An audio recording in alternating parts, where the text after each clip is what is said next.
बाज पालौंदा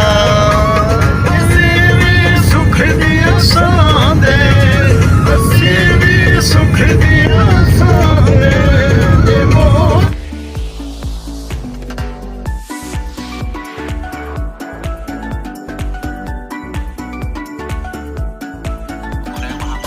अस्सलाम वालेकुम व्यूअर्स, के हाल हैं? ठीक हो? तबीयत सेहत फिट है? खुशबाश हो? उम्मीद करते हैं जनाब से खुशबाश हो। अस्सी जनाब आज बैठे हैं खुली जगह पे खुल हुसैन जियो जियो जियो हाफिज़ साहब जियो। आज साढ़े कोल साडा पड़ोसी मेहमान जनाब भाई, बहुत ही प्यारा भाई, साडा बचपन बड़ा प्यारा गुजरिया माशाल्लाह। हुण तां पढ़ाइयां मसरूफ हैं भाई। अली हुसैन मुगल साहब, खिची साहब, मलक साहब, जो आखो बढ़दा सकदा है। ते अज जनाब असी दोस्त आए हैं गाँव, उसका तुहानूं अज ना ड्रोन विजिट करना है। ड्रोन विजिट करना है, उसका तुहानूं सारा इलाका विखावना है ड्रोन के क्लिप दे नाल। पेंडू माहौल साडे कैटेगरी भी यही है। साडा पंजाबी गल्लां डेली रूटीन चैनल है जनाब, इसनूं ज़रूर लाइक सब्सक्राइब किया करो जितना हो सकता है। बड़ी सपोर्ट की ज़रूरत है, बराए मेहरबानी जनाब। रिक्वेस्ट करते हैं, एक अपील करते हैं कि साडे चैनल में ज़्यादा तो ज़्यादा सब्सक्राइब किया करो। वीडियो अच्छी लगे तो लाइक कमेंट जरूर किया करो, अच्छी लगे तो अगे भी शेयर कर दी करो दोस्तों। सपोर्ट की बहुत ज़रूरत है फिलहाल की घड़ी। आओ बगैर टाइम वेस्ट किए जनाब तुहानूं विजिट कराइए, उस तो बाद बाकी सारियां गल्लां करते हैं।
जी दोस्तों, वीडियो अच्छी लगी है तो इस वीडियो को लाइक करो, कमेंट करो और शेयर करो ज़रूर करो जनाब। तो मैं दोबारा मोड़ रिक्वेस्ट करदा मेरे यूट्यूब चैनल पंजाबी गल्लां डेली रूटीन को सब्सक्राइब ज़रूर करो, ज़रूर सब्सक्राइब करो।